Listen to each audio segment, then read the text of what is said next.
Podcast. Viajando com Arte, episódio 9, Andaluzia.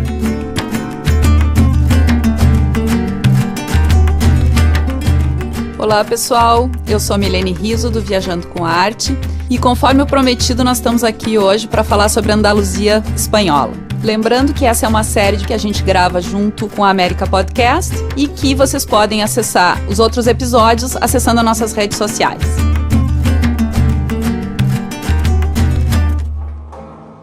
A Andaluzia é uma região que fica no sul da Espanha, que faz fronteira com Portugal e tem toda a parte de litoral banhada pelo mar Mediterrâneo. É uma região que já foi província romana, que já foi invadida por vândalos, que acabaram cruzando o Estreito de Gibraltar e seguindo para o norte da África, e que depois teve um grande período de uma ocupação de visigodos que começaram, então, o período do cristianismo aqui na Espanha. Só que, em 711, a gente vai ter uma mudança drástica que vai influenciar fortemente a região da Andaluzia, que até hoje é conhecida na Espanha como a região com mais influência árabe de todo o país. Em 711, então, vai vir pelo norte da África, andando desde a Península Arábica, um grupo de árabes que buscam levar a mensagem de Maomé até o mais longe onde eles pudessem chegar. Eles vêm caminhando e vão cooptando, então, todas essas populações nômades do norte da África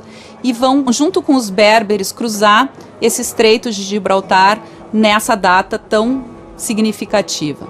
Gibraltar já tem uma denominação que significa Jeb al-Tariq, a rocha de Tariq, que foi o líder dessa empreitada, vamos dizer assim. Ele entrou na Espanha e em menos de 3 anos ele conseguiu conquistar quase toda a totalidade do país. Só no norte, lá na região das Astúrias, ficou uma resistência cristã, que a partir então dessa célula, dessa pequena célula, que vai posteriormente ter toda a reconquista. Só que essa reconquista, não pensem que foi uma coisa rápida, foram 700 anos. De 711 a 1492 a gente vai ter o domínio árabe, principalmente no sul da Espanha. É quase como se a gente pensasse que um dia os índios brasileiros, os europeus estão aqui há 500 anos, então eles fizessem a reconquista do Brasil. É mais ou menos isso que aconteceu na Espanha 700 anos depois. Bom, o nosso roteiro de Andaluzia, ele começa na cidade de Sevilha. Depois ele vai seguindo mais ao sul, pela região dos Pueblos Blancos, passa pela parte então de litoral de Málaga, sobe de novo para Granada, passa por Córdoba e ali termina. Nós fizemos mais ou menos um roteiro circular, que eu acho que dá uma visão bem geral da Andaluzia e aos pouquinhos a gente vai então dissecando essas cidades com todas as suas riquezas e peculiaridades. Começando em Sevilha, Sevilha é a capital da Andaluzia. É uma cidade super alegre, super divertida, que tem como espinha dorsal o rio Guadalquivir. No período das grandes conquistas e das grandes navegações, saíam daqui, as caravelas, então saíram daqui em direção ao Mundo Novo. O rio Guadalquivir tem na sua pontinha a Torre do Ouro, que era onde eles guardavam toda essa riqueza que vinha da América aqui para a região de Sevilha. Mas muito antes disso, já estaríamos falando depois da Reconquista Cristã, Sevilha foi uma das capitais muito importantes desse reino unificado de Marrocos e Andaluzia. A Torre da Giralda, que é o remanescente da Mesquita de Sevilha, porque a Mesquita acabou sendo destruída posteriormente e só ficou a sua torre e um portal de entrada. Ela é quase igual em termos arquitetônicos à Torre de Marrakech da Mesquita Cotobia. Então são identificações que a gente vai encontrando nessas cidades, remanescentes de toda essa ocupação tão larga. Bom, a cidade de Sevilha é a capital do flamenco, né? A gente vai ter pequenos tablados, que é como eles chamam esses locais de apresentação por toda a cidade. É uma coisa que é indispensável, porque eu acho que guarda e marca a alma de todo o sevilhano assistir um espetáculo de flamenco na cidade. A cidade, então, tem no seu coração essa torre conhecida como Giralda e logo ao lado tem os alcazares reais. são muitos prédios unificados, que era o palácio então desses governantes árabes, e depois foi tomado então pelos cristãos e foram feitas algumas adaptações, mas o coração dos alcazares reais ainda é muito árabe, com todo o trabalho de azulejaria, de estuque que eles usavam muito, porque os árabes eles não costumavam usar artefatos muito caros nas suas decorações, era um trabalho artesanal muito rico para conseguir transformar materiais mais simples, como azulejos, como gesso. Sevilha, então, uma visita aos alcazares reais é muito interessante. E o bairro de Santa Cruz, que guarda muito uma imagem de uma Medina, de uma cidade marroquina, né, ou uma cidade árabe. Todo esse interior da cidade de Sevilha, a gente vai ver alguns elementos que remontam à cultura árabe.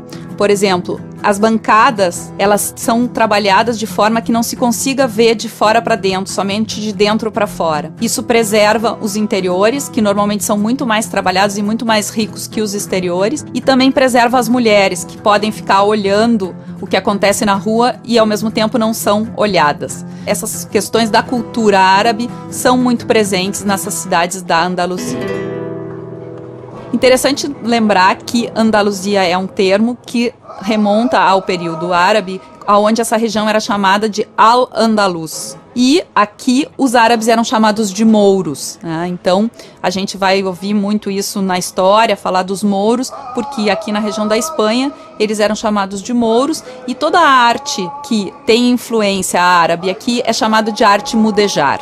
Bom, um pouquinho mais de Sevilha, a gente pode ir para a região mais moderna da cidade, onde a gente vai ter as setas, que é um projeto incrível, onde eles fizeram um grande cogumelo gigante feito de madeira para mais ou menos ser uma região mais assombreada da entrada do metrô da cidade de Sevilha. É chamado então de Metropol Parasol, esse é o nome oficial, e eles chamam de setas porque parecem cogumelos. Então é uma coisa muito interessante e uma pegada bem moderna, bem no centro da cidade de Sevilha.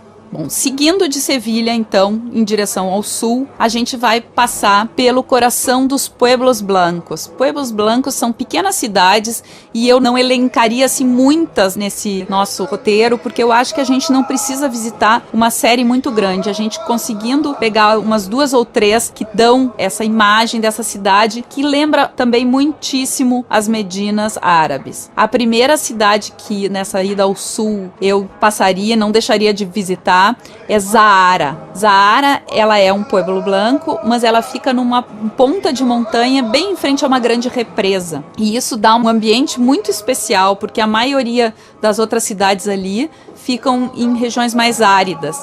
E o azul da represa, junto com a cidade totalmente branquinha, é especial nesse roteiro. Zahara já fica na entrada da Serra de Grazalema, que é o que domina toda essa região dos Pueblos Blancos. E outra que é cada vez mais conhecida é Benagil de las Bodegas, porque ela tem uma grande pedra que serve quase como teto no meio das ruas da cidade. Ela é muito particular, essa localização, com essa coisa da montanha praticamente entrando por dentro das ruas, é muito bacana e vale a pena dar uma passadinha. Tudo isso num dia só, é só uma passada, realmente um passeio. E para dormir, eu dormiria em Ronda, que é praticamente a capital dos Pueblos Blancos. Ronda tem a mais antiga plaza de touros da Andaluzia, que inclusive a gente pode visitar, e o centro da cidade de Ronda, ela é dividido por um profundo cânion, e bem cruzando, então, ligando as duas partes, tem uma antiga ponte romana, que é restaurada, né? Então, a cidade, ela tem uma característica muito especial. Não deixem, quem for a Ronda, de descer essa parte do cânion, porque dá para uma bela caminhada, uma bela trilha e uma vista totalmente diferente da cidade lá do fundo, que inclusive tem uma pequena cachoeira e tudo isso, é muito bacana. Bem na ponta desse cânion tem um dos paradores de Espanha.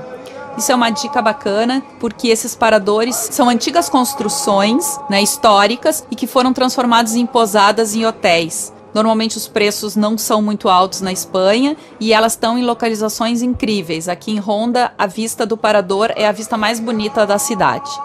Passando então essa parte dos Pueblos Blancos, a gente pode seguir pelas montanhas e chegar até o litoral.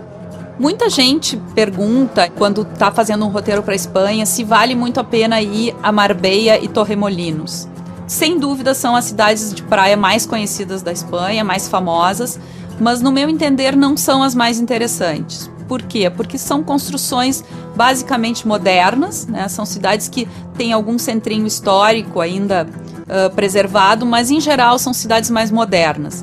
Então eu passaria, né, principalmente se não for no verão, porque não tem grandes interesses, e seguiria até Málaga. Porque Málaga, além de juntar toda essa parte de mar, de praias interessantes, ela ainda tem muitos recursos históricos. Daqui, o principal pintor e artista espanhol mais conhecido, Pablo Picasso, nasceu em Málaga. Então aqui a gente encontra a casa, encontra o pequeno museu do Picasso, que é bem interessante. Mas em Málaga também a gente vai ter um alcazar e vai ter um teatro romano. Então os principais pontos históricos de toda essa região estão marcados em Málaga. E, por último, né, uma coisa mais moderna, ela tem hoje o Museu do Pompidou de Paris, com um acervo não muito grande, mas uma construção extremamente colorida na beira da praia de Málaga. Toda a região de Málaga foi, essa parte que fica em frente ao porto, foi restaurada. Então é uma região bonita, com um calçadão super agradável de se caminhar, cheio de restaurantes e lojas. Então é uma cidade que se renovou, se reinventou. E bem no coração antigo também tem uma grande praça de touros. Dá para se fazer a parte mais moderna e a parte mais tradicional da Espanha e se vê aqui na cidade de Málaga. Continuando o nosso roteiro pela Andaluzia, nós vamos chegar então no que é o ponto mais alto e interessante, que é a cidade de Granada. Granada foi o último bastião árabe, foi a última cidade a cair nas mãos dos reis católicos. Lá, então, a gente vê na Catedral de Granada estão enterrados o Fernando de Aragão e a Isabel de Castela, então, que são os dois reis que fizeram toda essa reconquista. Os reis católicos ganharam essa alcunha do Papa na época, né? Porque eram os reis mais importantes da cristandade nesse momento e principalmente pelo trabalho de expulsão dos árabes da Europa. Isso tudo tinha uma força muito grande na época da Idade Média. Então, na Catedral de Granada, a gente pode ver, numa capela real, as tumbas dos dois reis. Mas Granada, antes disso tudo, é a cidade onde está localizada a última fortaleza árabe, a Alhambra. Essa fortaleza, então, é uma cidadela, mais do que um local somente de proteção. Ela é uma cidadela onde guarda palácios, guarda jardins e ainda a parte da alcazaba, que é realmente a parte de proteção. A Alhambra é um colosso. Hoje em dia não se consegue mais visitar sem fazer uma marcação anterior, né? Eles vendem poucas entradas na bilheteria. A gente tem que fazer uma marcação pela internet para poder reservar a visita diária. Mas vale a pena, porque o que acontece em Alhambra? Todas essas fortalezas que a gente tinha na região árabe, a maioria delas foram destruídas. Então a gente vai poder ver uma arquitetura árabe que a gente não vê em nenhum outro lugar aqui nessa cidade espanhola. A Alhambra é dividida em 3 partes. Tem o Palácio dos Nasrid, que é a parte mais residencial, o Generalife, que é a região de jardins, para onde a corte se deslocava durante o verão, e tem a região da Alcazaba, que é a região de proteção. Ela fica na ponta de uma rocha e a Alhambra quer dizer a vermelha, né, que é então toda a tonalidade de coloração dessa fortaleza muito avermelhada. Aqui a visita não tem um período limitado, porque depende da velocidade com que a pessoa gostaria de conhecer, que se sente bem em até caminhar, mas é uma grande caminhada. Então, as pessoas têm que se precaver, levando normalmente água, porque lá dentro as coisas são muito mais caras e muito mais complicadas de se conseguir, e com bons calçados bem confortáveis. Mas a cidade de Granada não é só Alhambra. Existe o bairro do Albaicín, que foi um bairro de onde acabou congregando muitos dos árabes que foram sendo expulsos, porque a reconquista não foi feita num só momento.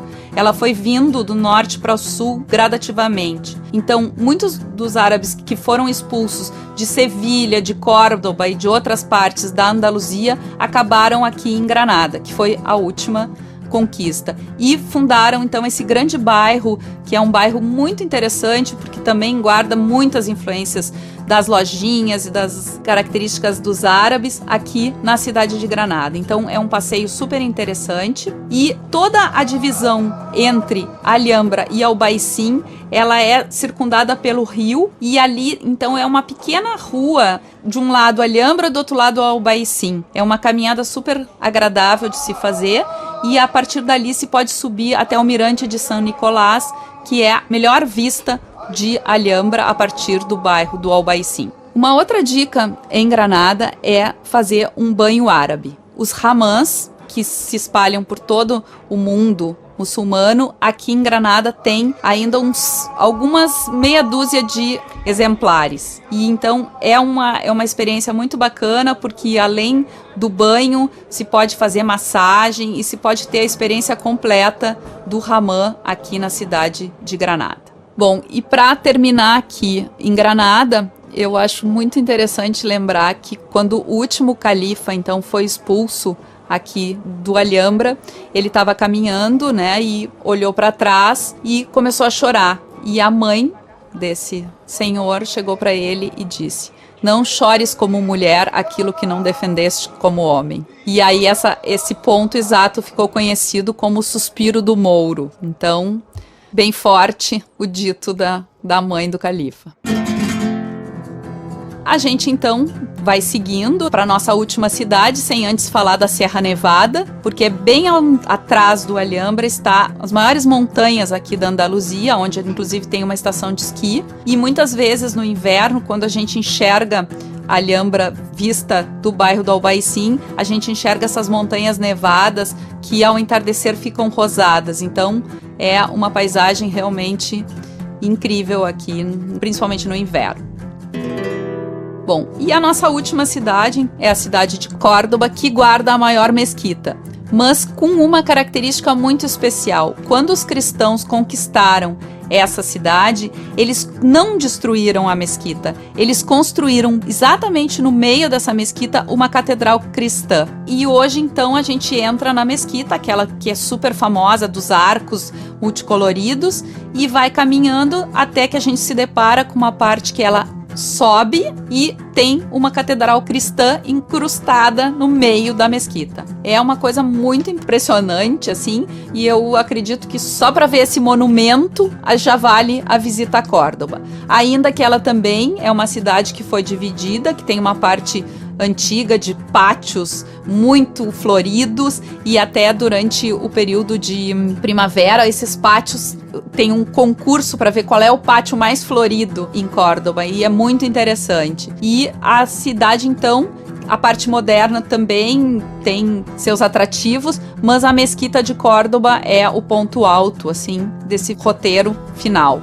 Uma dica bem interessante é que a Andaluzia, por ser uma região muito árida e quente no verão, ela é um excelente destino para o período de inverno, porque a temperatura não costuma baixar muito, dificilmente baixa de 0 grau, e o sol brilha quase todo o ano, e dificilmente a gente vai ter um período de chuvas na Andaluzia. Então é um bom destino para fazer uma viagem para a Europa de inverno.